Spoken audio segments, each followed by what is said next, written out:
Life's end. Isn't it beautiful? It's almost tragic. When life ends, it gives off a final lingering aroma. Light is but a farewell gift from the darkness to those on their way to die. I've been waiting, Snake, for a long time. Waiting for your birth, your growth, and the finality of today. Boss, why are you doing this? Why? To make the world one again. The world used to be whole. But with the end of the Second World War, the philosophers began to fight amongst themselves, and the world was torn apart. The Cobras, my comrades who trained and fought alongside me, were torn apart as well. The foibles of politics and the march of time can turn friends into enemies just as easily as the wind changes. Ridiculous, isn't it? Yesterday's ally becomes today's opposition. And this Cold War? Think back. When I was leading the Cobras, America and Russia were fighting together. Now, consider whether America and Russia will still be enemies in the 21st century. Somehow I doubt it.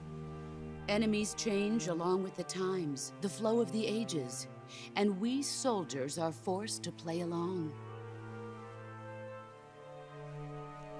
I didn't raise you and shape you into the man you are today just so we could face each other in battle. A soldier's skills aren't meant to be used to hurt friends. So then what is an enemy? Is there such a thing as an absolute timeless enemy? There is no such thing, and never has been. And the reason is that our enemies are human beings like us. They can only be our enemies in relative terms. The world must be made whole again. The philosophers must be reunited. I will devote my skills to that purpose. And with the Colonel's money, I will achieve that end. Just as I once created the Cobras. They are my family. I may no longer be able to bear children, but I still have a family. It was November 1st, 1951. I was in the Nevada desert participating in atomic testing. The name Nevada is derived from Spanish, covered in snow, white as snow. And snow is exactly what I saw in that Nevada desert. It froze my blood white. Snake, you were an atomic test subject, weren't you? On Bikini Atoll. That's part of the reason I was drawn to you. You and I are alike. We're both slowly being eaten away by the karma of others. We'll never have the chance to die peacefully of old age. We have no tomorrow. But we can still have hope for the future. In 1960, I saw a vision of the ideal future from space. 3 years earlier, the Soviet Union had succeeded in launching Sputnik, the first man-made satellite in history, into orbit. This came as a huge shock to the United States. In response, America threw everything it had into its own manned spaceflight project, the Mercury program. Even as the Soviets seemed poised to send their first man into space, America was still experimenting with chimpanzees and rockets. The government wanted human data. So they secretly decided to send a human being into space. I was the one they chose. At the time, they didn't have the technology to block out cosmic rays, and whoever they sent up would inevitably be exposed to heavy radiation. That's why they chose me. After all, I'd already been irradiated once. Of course, you won't find any of this in the history books. I could see the planet as it appeared from space. That's when it finally hit me. Space exploration is nothing but another game in the power struggle between the US and the USSR. Politics, economics, the arms race, they're all just arenas for meaningless competition. I'm sure you can see that, but the Earth itself has no boundaries. No East, no West, no Cold War. And the irony of it is, the United States and the Soviet Union are spending billions on their space programs and the missile race, only to arrive at the same conclusion. In the 21st century, everyone will be able to see that we are all just inhabitants of a little celestial body called Earth. A world without communism or capitalism, that is the world I wanted to see. But reality continued to betray me. In 1961, I was sent to Cuba, to Bahia de Cochinos. It was part of a CIA-sponsored invasion under the guise of taking Cuban exiles back to their country. But the US government betrayed them. Our weak-kneed president held back their air support. Defenseless, the exiles were annihilated by the Cuban army. All I could do was watch in silence. I was set up by the very country I'd sacrificed so much for, by the very government I dedicated my life to defending. I was driven from the surface world, and I went underground. Then, 2 years ago, I faced the Sorrow, my old comrade in battle. He was my friend. But one of us had to die. I was left with no choice. The Sorrow gave his life for me. There is no enmity between us. One must live, and one must die. That was the mission. The ones who gave me that mission were the philosophers. Early in the 20th century, the true holders of power in the United States, the Republic of China, and the newly formed Soviet Union gathered together in a secret meeting that would later be known as the Wiseman's Committee. The secret pact they formed there marked the beginning of the philosophers. But the last of the original members died in the 1930s. After that, the organization began to run out of control, and the Wiseman's Committee degenerated into a mere shell of its former self. The philosophers of today have no sense of good or evil. Their influence extends to countries and organizations involved in every aspect of every war. They have become war itself. That's how they operate. The sacrifices of war cause a shift in the times. This shift leads to renewed conflict, and in turn triggers the next war. Like a nuclear chain reaction, each conflict sparks countless others, forming an endless spiral that will continue on for eternity. Do you understand what I'm saying, Snake? By consuming me and you, the philosophers intend to keep that cycle going forever. It was my father who explained all of this to me. He was one of them. You see, I am the last remaining child of the philosophers. But after he revealed the truth, my father was killed by that same shapeless, formless organization. And my father isn't the only thing the philosophers have taken from me. In June of 1944, the Cobras and I took part in the landing at Normandy. We'd been given a top-secret mission to locate and destroy enemy V-2 rocket installations. I was pregnant at the time. The Sorrow was the father. I gave birth on the field of battle. a beautiful baby boy. But my child was snatched away from me by the philosophers.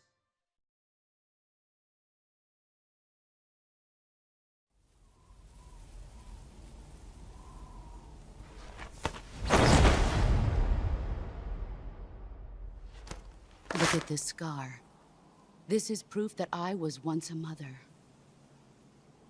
I gave up my body and my child for my country.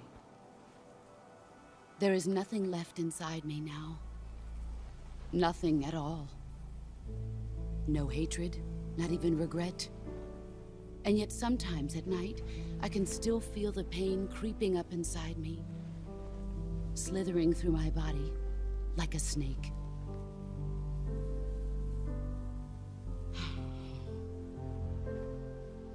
I've never talked this much about myself before.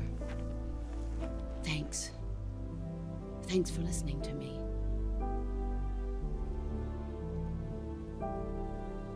I feel content.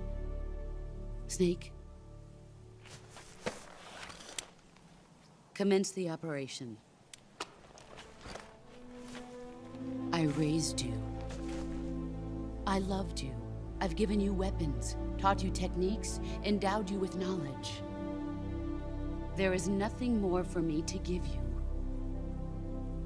All that's left for you to take is my life, by your own hand.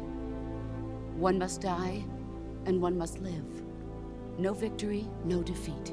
The survivor will carry on the fight. It is our destiny.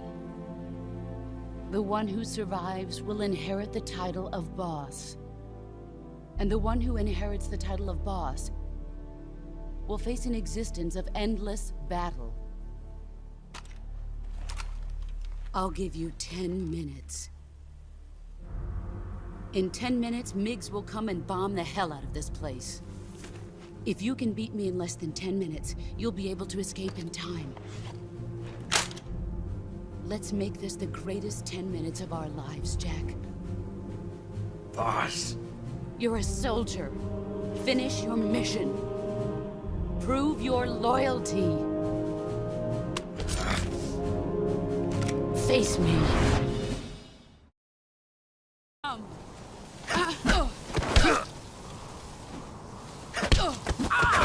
Excellent, Jack.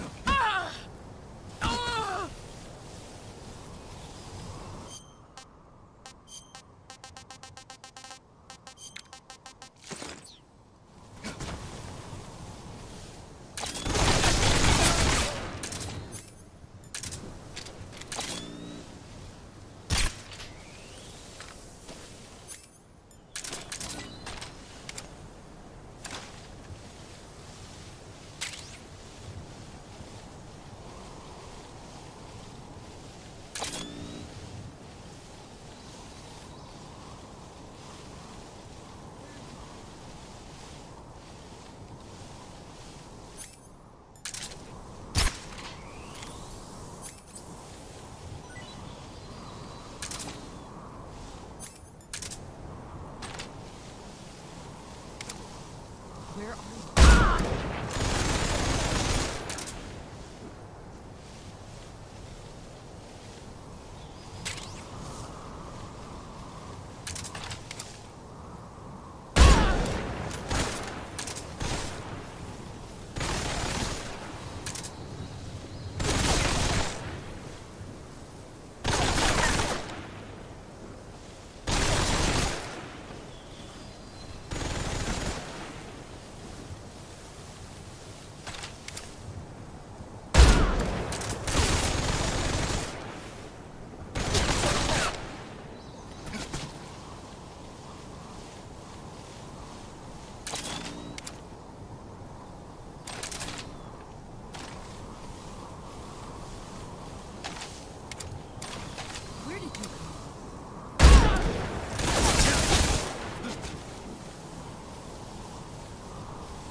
That's damn good. I want some more.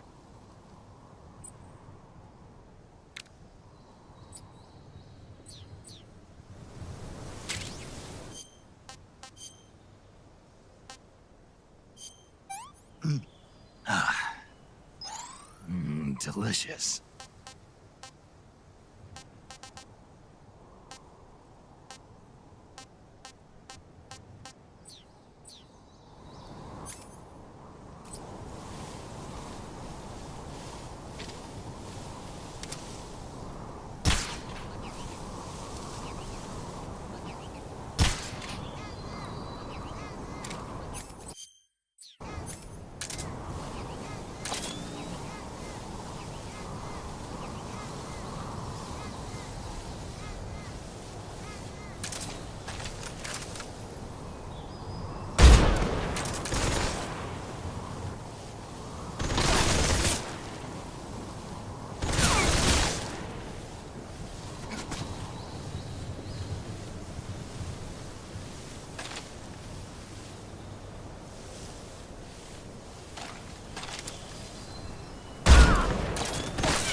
You're better than I am.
Take this. Keep it safe.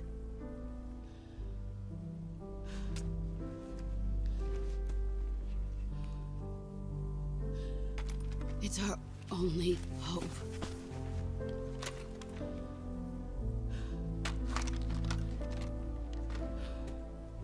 A patriot? Why are you giving me this? Jack. Or should I say, Snake. You're a wonderful man. Kill me. Kill me now. Do it.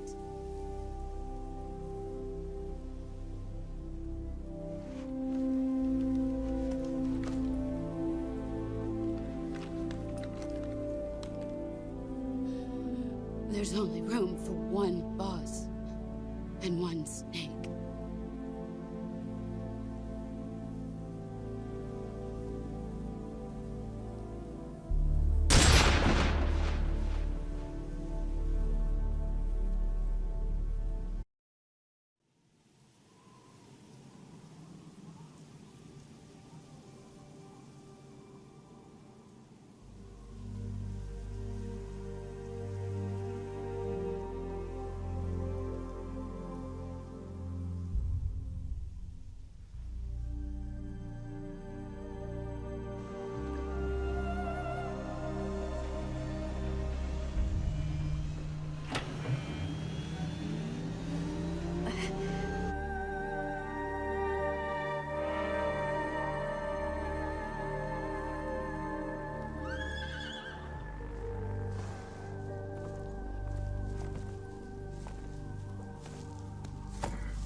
Ready to go, Snake?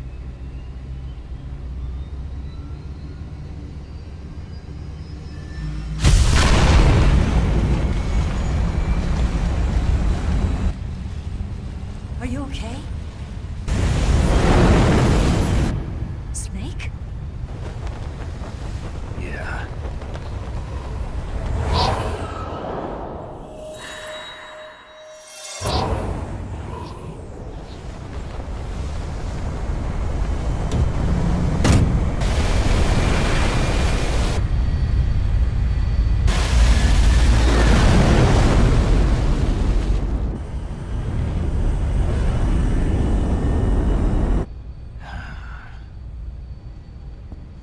I told you you could trust me.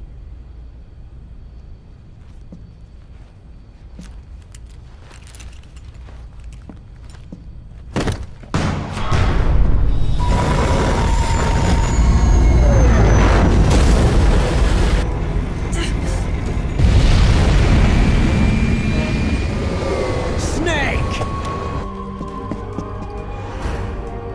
Ocelot! We're not done yet!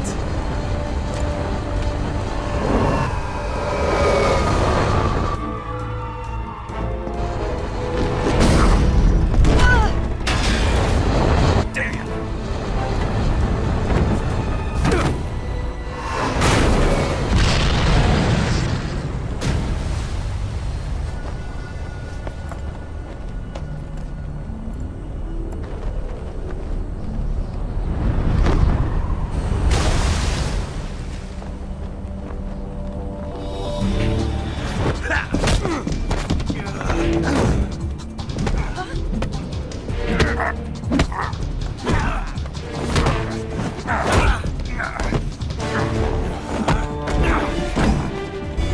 Too heavy!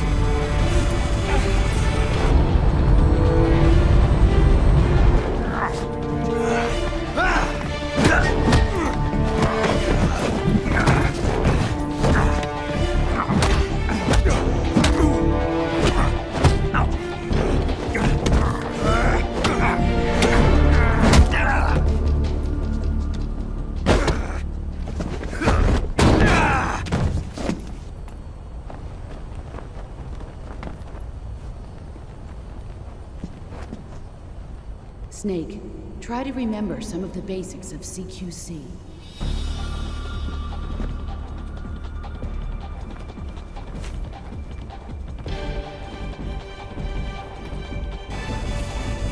Not good!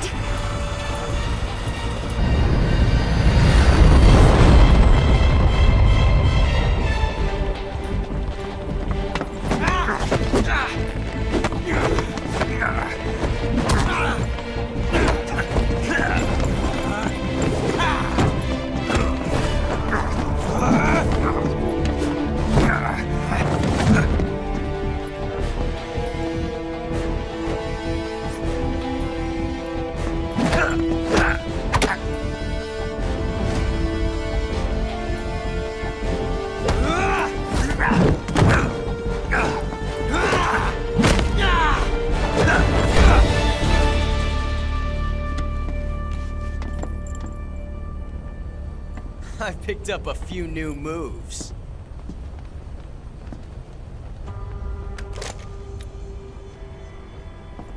Huh. It doesn't feel right to shoot an unarmed man. But I'll get over it. Eva!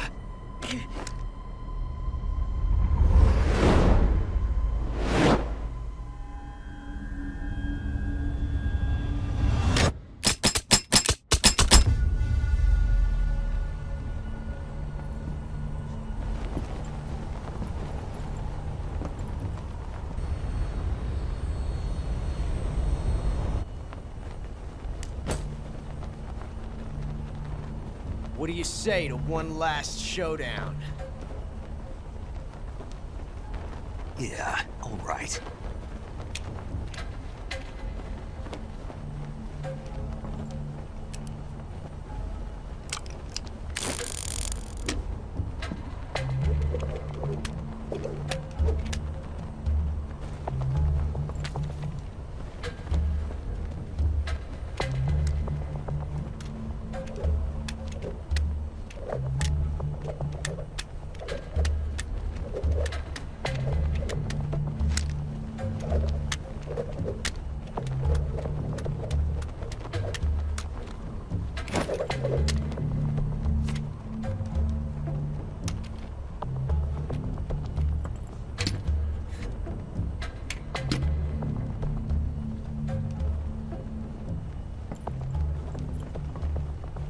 What's your name? Snake. No. Not that name. You're not a snake, and I'm not an ocelot. We're men with names. My name is Adamska. What's yours? John. Very well, John. Plain name. But I won't forget it.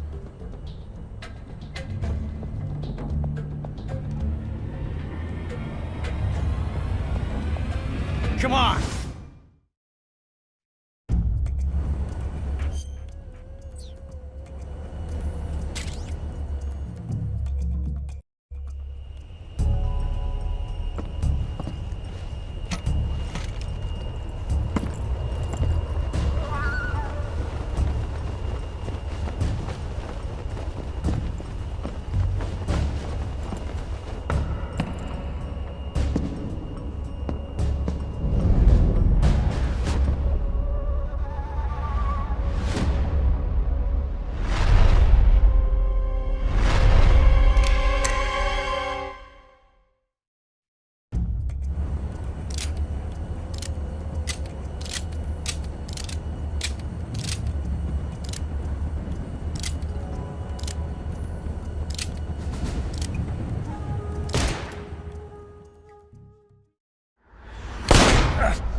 It's a blank. Oh, that was fun.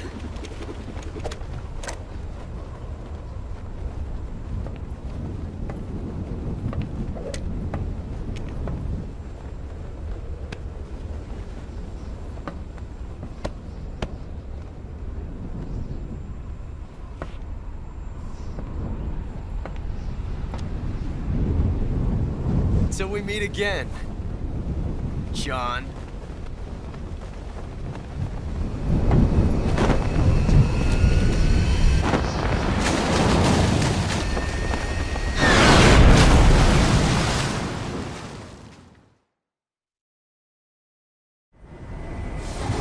Snake! Give me a hand! Pull!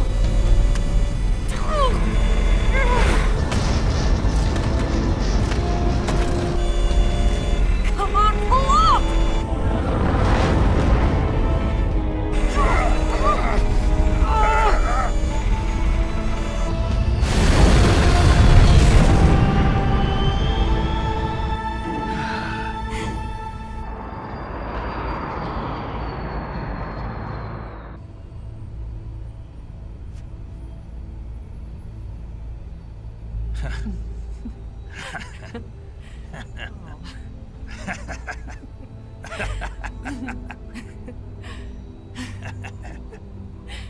We made it. Yeah, we sure did.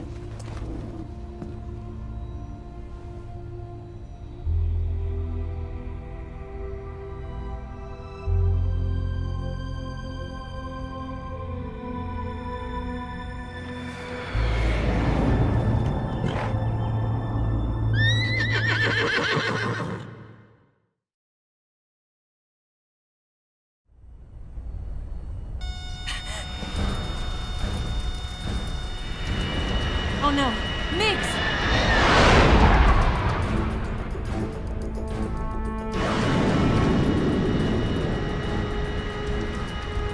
There's no way out! What are we gonna do? We've come too far to let them stop us now. Those things have got to be armed. It's no use. There's no way we can outmaneuver them.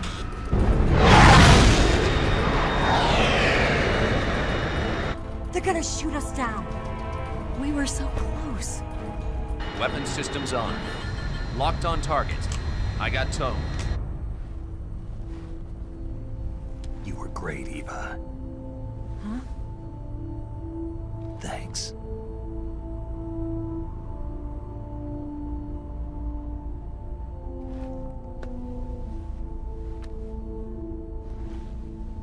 Oak 19, this is Control. Stand by for a direct order from the chairman. Oak 19, return to base immediately. Do you read me? This is a direct order from Comrade Khrushchev. Return to base immediately. Oak 19, do you copy? Understood. Aborting mission. RTB. Look! The MiGs are turning back! Woo!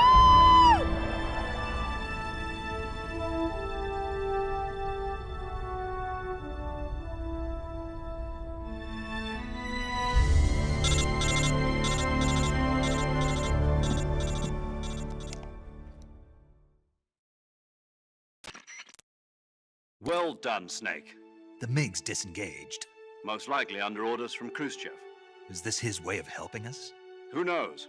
Maybe he didn't want things to get messier than they already are. Or maybe he just wanted us to owe him one. The important thing is, you made it out alive. As long as Khrushchev is with us, I don't think they'll be coming after you. It should be smooth sailing all the way to Alaska. I'm sending someone out to Galena Base to meet you. To meet me? The DCI and the President himself are waiting at Langley. Don't keep them waiting.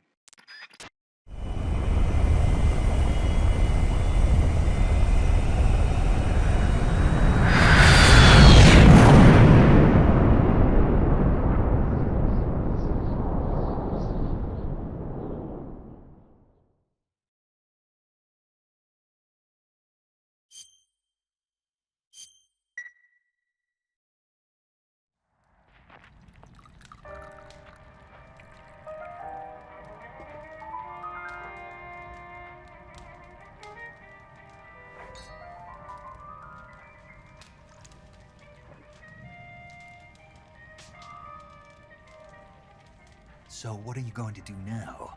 Go back to the KGB? What do you want me to do? Did you ever think about coming back to America? I can't go back. I've left America behind me.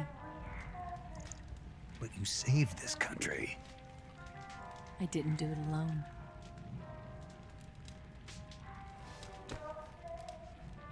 And I still owe you a dinner.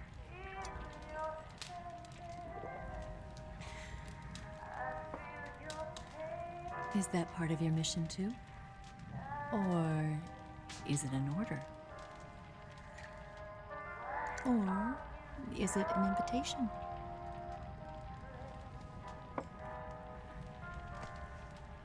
Or a proposal? I don't take orders from anyone now.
Scholars tell us that the first spy in history was the snake in the book of Genesis. In that story, it was Eve who was tempted by the snake in the Garden of Eden. But This time around, it was I who tempted the snake and got away with the forbidden fruit of knowledge. Forgive me, Snake.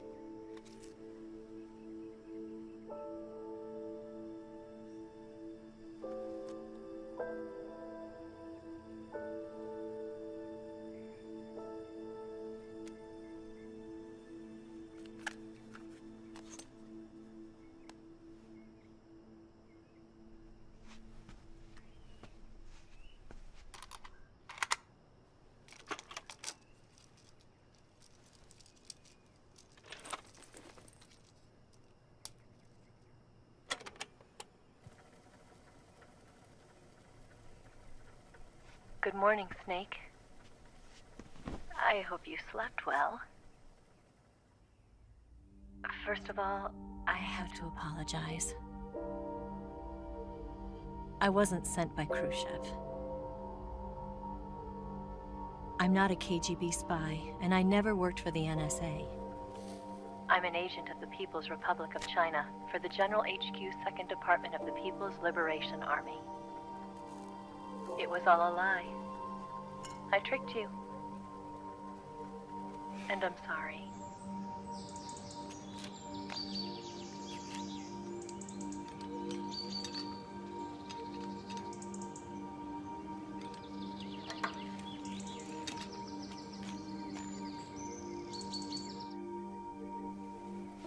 The philosophers still exist in China, too. You see, my mission was to find out where Volgin was hiding the philosopher's legacy and steal it. So I infiltrated his base as a KGB spy. The 2 NSA codebreakers who defected in 1960 were actually both men. The real Adam never showed up at the meeting place, saving me the trouble of having to eliminate him. I sneaked in by pretending I was Eva. And you and Sokolov and Volgin, you all believed me. The philosopher's legacy was originally held in common between the US, Soviet Union, and China. We couldn't let the Russians and the Americans take it all for themselves. The Chinese government had its eye on the legacy too.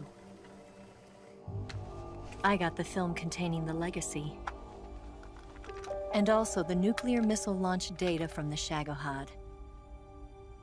5 years ago, the Soviet Union stopped supplying us with nuclear weapons technology. Since then, China's Liaodong easing, hydrogen bomb, and space rocket projects have fallen behind.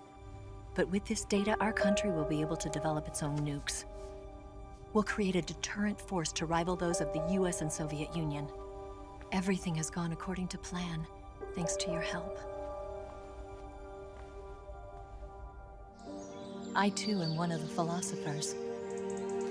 I'm an agent of the philosophers, a graduate of one of their charm schools. I was raised in a joint US-Soviet-Chinese facility to become a sleeper agent. This was before the war. Back then, they were collecting children from all over the world. As a result, I'm indistinguishable from a native-born American. So it didn't surprise me when you and Volgin couldn't tell the difference. But she knew right from the beginning. She knew because before the war, she was at one of the philosopher's schools too, as an instructor. The boss was the only one I couldn't fool. She was the only one who knew I was a fake. She told me everything. Why did she open her heart to me like that? At the time, I couldn't understand it. But now, I think I do. Snake. She wanted you to know the truth. She chose me to tell you.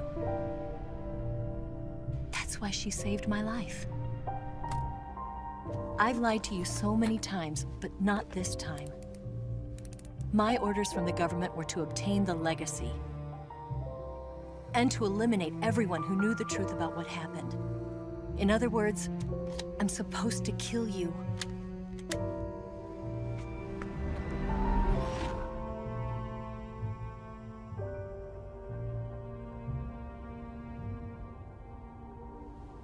But I can't do it. Not because we loved each other, And not because you saved my life, but because I made a promise to the boss. And I intend to keep it. I just wanted you to know. And you have to live.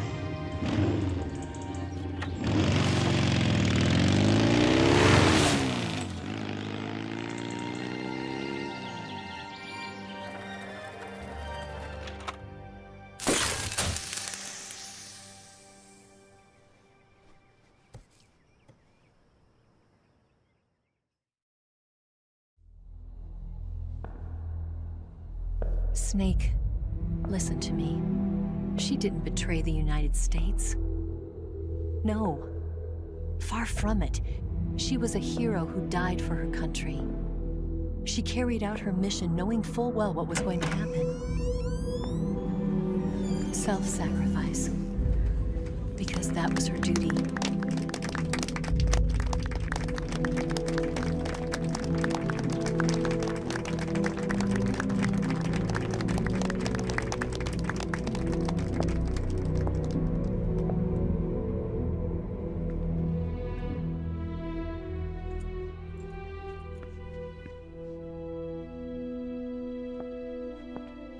You are above even the boss.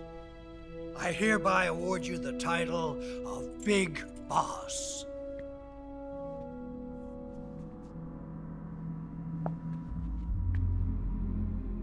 You are a true patriot.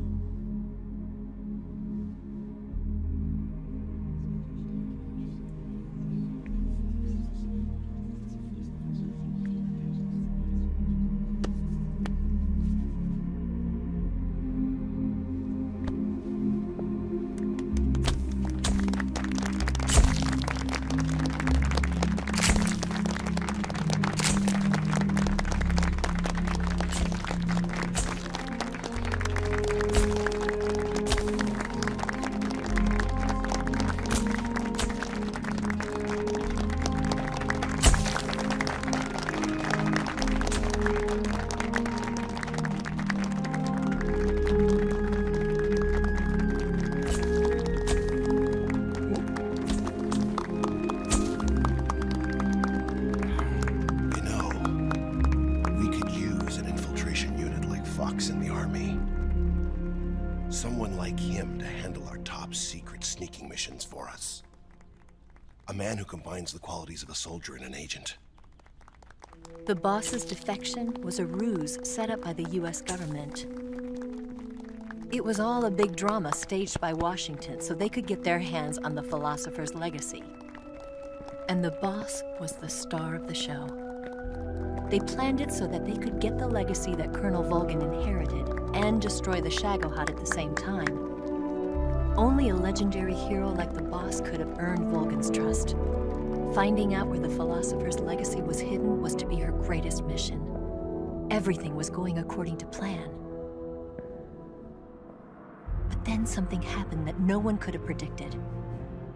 Colonel Volgin fired an American-made nuclear warhead at Sokolov's research facility. Khrushchev demanded that the US government provide proof that it wasn't involved. They couldn't just abort the operation to steal the legacy. So the operation itself was greatly expanded and revised. The authorities in Washington knew that in order to prove its innocence, they'd have to get rid of the boss. And that one of their own would have to do the job. The public couldn't be allowed to find out about it. Not ever. This, they concluded, would be the best way to keep the whole thing under wraps. The boss wouldn't be allowed to come back home alive. And she wouldn't be allowed to kill herself.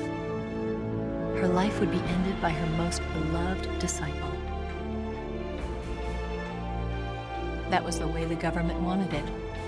That was the mission she was given, and she had no choice but to carry it out.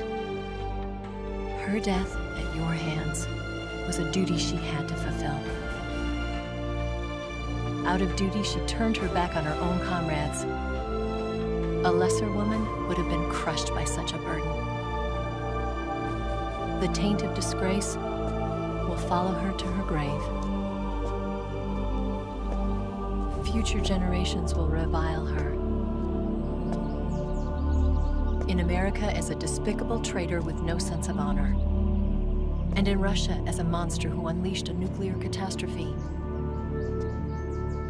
She will go down in official history as a war criminal. And no one will ever understand her. That was her final mission. And like a true soldier, she saw it through to the end. But I think she wanted you, of all people, to know the truth. She wanted to live on in your memory. Not as a soldier, but as a woman. But she was forbidden to tell you herself. And that's why she told me. Snake, history will never know what she did. No one will ever learn the truth. Her story, her debriefing, will endure only in your heart.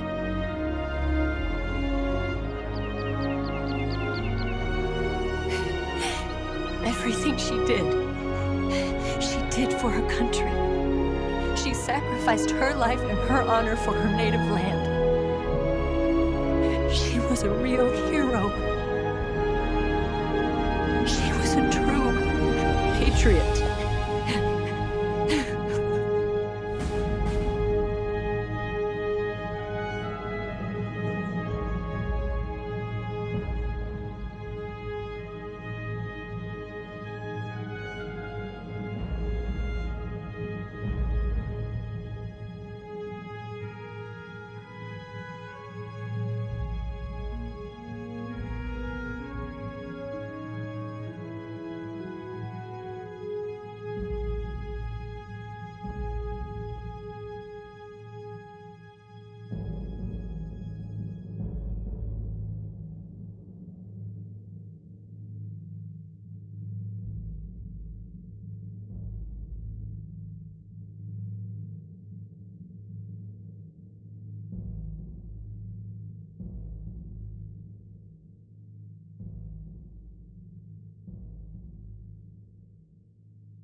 Yes, Grozny Grad and the Granin Research Facility have both been wiped out without a trace.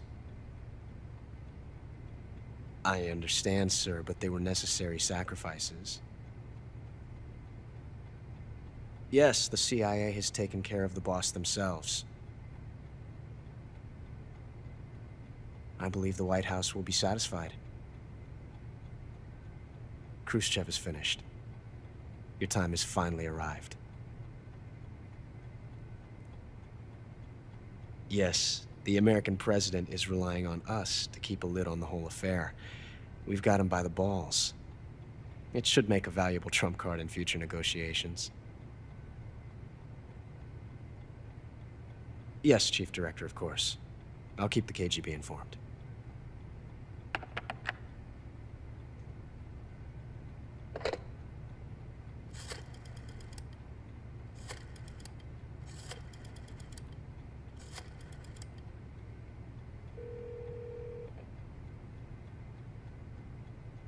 Yes, it's me. The boss has accomplished her mission. The philosopher's legacy is now safely with us, in America's hands. With this money, yes, the philosophers can finally be revived. The film we handed the Chinese was a fake. Peking must be in an uproar right about now. I'm afraid so. Only half the money has made it back to the United States. The KGB must still have part of the legacy. Yes, the weapon has been reduced to ashes. That's right. Grozny Grad has been obliterated by the Davy Crockett we brought in as well. Yes, that was the boss's work too. Speaking of which, I've obtained something from Granin that you might find interesting. It's a revolutionary new nuclear attack system. Perhaps it might just come in handy someday. Yes, we have Snake to thank for that. Khrushchev believed it as well. Yes, they bought our story. I don't think they'll be making a fuss. The secondary alert has been lifted as well. And the Soviets still haven't discovered my true identity. They have no idea that I've been triple-crossing them. I will continue my activities as a contact for the new government. Yes, it appears that no one knew that I was Adam. Of course, I am always at the CIA's disposal, Mr. Director.